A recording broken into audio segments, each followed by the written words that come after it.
पटना में घरेलू LPG cylinder की कीमत 29 रुपये बढ़ गई है। 14.2 किलोग्राम गैस सिलेंडर अब 1011 रुपये की जगह 1040 रुपये में मिलेगा। नई दरें 7 जून 2026 से लागू हो गई हैं, जिससे उपभोक्ताओं पर अतिरिक्त बोझ बढ़ेगा। घरेलू गैस सिलेंडर की कीमतों में हुई इस बढ़ोतरी ने आम परिवारों की चिंता बढ़ा दी है। पहले से बढ़ती महंगाई के बीच रसोई गैस महंगी होने से घरेलू बजट पर अतिरिक्त दबाव पड़ने की संभावना है। बिहार में करीब 45,000 लंबित ई-मापी मामलों के निपटारे के लिए राजस्व एवं भूमि सुधार विभाग ने नई रणनीति बनाई है। कम आवेदन वाले अंचलों से अमीनों को अधिक आवेदन वाले क्षेत्रों में भेजा जाएगा। साथ ही आउटसोर्सिंग के जरिए प्रशिक्षित अमीनों की नियुक्ति कर जमीन मापी प्रक्रिया में तेजी लाई जाएगी। बिहार में बढ़ती सड़क दुर्घटनाओं और हिट एंड रन मामलों को रोकने के लिए सरकार ने बड़ा कदम उठाया है। 27 जिलों में ट्रैफिक सिग्नल लगाए जाएंगे, 40 ट्रैफिक पोस्ट बनाए जाएंगे और 500 से अधिक कैमरे लगाए जाएंगे। विभाग का मानना है कि सिग्नल रहने से गाड़ियों की गति पर अंकुश लगा रहता है। बिहार में गंगा और गंडक नदी के किनारे 220 किलोमीटर लंबे 3 नए 4 लेन रिवरफ्रंट एक्सप्रेसवे बनाने की तैयारी शुरू हो गई है। विश्वामित्र पथ, अंबिका पथ और नारायणी पथ नाम की ये सड़कें राज्य में यातायात, व्यापार और निवेश को नई रफ्तार देंगी। पटना में बुडको द्वारा निर्मित 2 नए सीवरेज पंपिंग स्टेशनों का सफल प्रशिक्षण हुआ है। इससे राजीव नगर, बोरिंग रोड सहित कई इलाकों में मानसून के दौरान जलजमाव की समस्या से राहत मिलेगी और दीघा एसटीपी की उपचार क्षमता बढ़ेगी। बिहार सरकार ने राज्य में इलेक्ट्रिक वाहनों को बढ़ावा देने के लिए बिहार इलेक्ट्रिक वाहन नीति 2026 को मंजूरी दी है, जिसके तहत petrol pump, hotel, motel, highway और हाउसिंग सोसाइटियों में चार्जिंग स्टेशन स्थापित करने पर 15 लाख रुपए तक का भारी अनुदान दिया जा रहा है। सरकार का मुख्य लक्ष्य साल 2030 तक बिहार में कुल पंजीकृत होने वाले नए वाहनों में से 30% वाहनों को इलेक्ट्रिक बनाना है।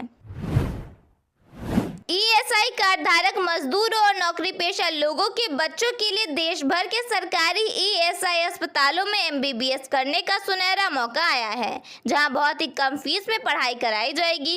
इसके तहत 783 सीटें आरक्षित की गई हैं और नीट परीक्षा पास करने वाले छात्र 21 जून 2026 तक ईएसआई की वेबसाइट पर जाकर इस सरकारी छूट के लिए ऑनलाइन आवेदन कर सकते हैं।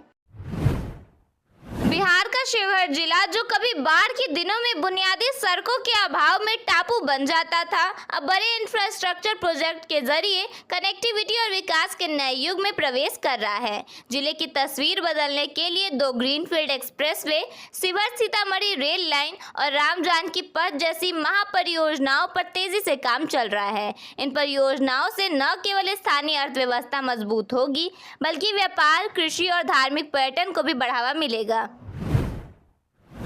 बिहार में खरीफ सीजन के दौरान धान की खेती की लागत और पानी की खपत कम करने के लिए कृषि विभाग ने धान की सीधी बुआई और आधुनिक मशीनों पर विशेष जोर दिया है। इसके तहत कृषि मंत्री ने राज्य के हर गांव तक पहुंचकर किसानों को जागरूक करने का लक्ष्य निर्धारित किया है। बक्सर बरौनी रेलखंड के LC 70A रेलवे ओवरब्रिज में धंसाव के बाद पथ निर्माण मंत्री ई कुमार शैलेंद्र ने कहा है कि पुल की मुख्य संरचना पूरी तरह सुरक्षित है। क्षतिग्रस्त हिस्से की जांच और मरम्मत जारी है। मामले में 3 इंजीनियर को सस्पेंड किया गया है। आरा से बनारस के बीच रोजाना सफर करने वाले हजारों यात्रियों के लिए बड़ी परेशानी वाली खबर है। रेलवे ने विकास कार्यों के चलते आरा बनारस मेमू ट्रेन को करीब 100 दिनों के लिए रद्द कर दिया है। इस बड़े फैसले से छात्रों, नौकरी पेशा लोगों और दैनिक यात्रियों को वैकल्पिक साधनों पर निर्भर होना पड़ेगा। राजधानी के कई इलाकों में पीएनजी की पाइपलाइन बिछ जाने के बावजूद उपभोक्ताओं को समय पर कनेक्शन नहीं मिल पा रहा है। खासकर पाटलिपुत्र अंचल के विभिन्न मोहल्लों में बड़ी संख्या में लोगों ने आवेदन कर रखा है, लेकिन महीनों बाद भी कनेक्शन का इंतजार करना पड़ रहा है। उपभोक्ताओं का कहना है कि कार्यालय व हेल्पलाइन पर संपर्क करने के बाद भी प्रक्रिया आगे नहीं बढ़ रही है। पटना में खान ग्लोबल इंस्टीट्यूट पर फायर सेफ्टी उल्लंघन और एफआईआर के बाद मुश्किलें बढ़ गई हैं। बिहार फायर सर्विस के डीआईजी मनोज कुमार नट ने कहा है कि संस्थान में अग्निशमन मानकों का पालन नहीं किया गया है। अगर 15 दिनों के भीतर सुधार नहीं हुआ तो कोचिंग बंद करने की कार्रवाई हो सकती है। 2 जून को मुसल्लापुर हाट इलाके में कोचिंग सेंटर के बाहर फायरिंग और बवाल हुआ था। इसके बाद खान सर के खिलाफ एफआईआर दर्ज की गई। इस मामले में उनके 2 बॉडीगार्ड पहले ही गिरफ्तार होकर जेल भेजे जा चुके हैं। तभी से खान सर पुलिस की पकड़ से बाहर बताए जा रहे हैं। पुलिस के मुताबिक दोनों बॉडीगार्ड ने बयान दिया था कि फायरिंग खान सर के कहने पर की गई थी। इसी आधार पर उनके खिलाफ केस दर्ज किया गया। विश्व ब्रेन ट्यूमर दिवस 2026 पर स्वास्थ्य विशेषज्ञों ने लोगों से ब्रेन ट्यूमर के शुरुआती लक्षणों को गंभीरता से लेने की अपील की है। चिकित्सकों का कहना है कि समय पर जांच और इलाज से गंभीर जटिलताओं से बचा जा सकता है। डॉक्टर हरेंद्र कुमार ने बताया कि लगातार सिर दर्द, उल्टी या मितली, अत्यधिक थकान, सुनने में परेशानी, नींद नहीं आना, याददाश्त कमजोर होना, धुंधला दिखाई देना, चलते समय लड़खड़ाना और मांसपेशियों में ऐंठन जैसे लक्षण ब्रेन ट्यूमर की ओर संकेत कर सकते हैं।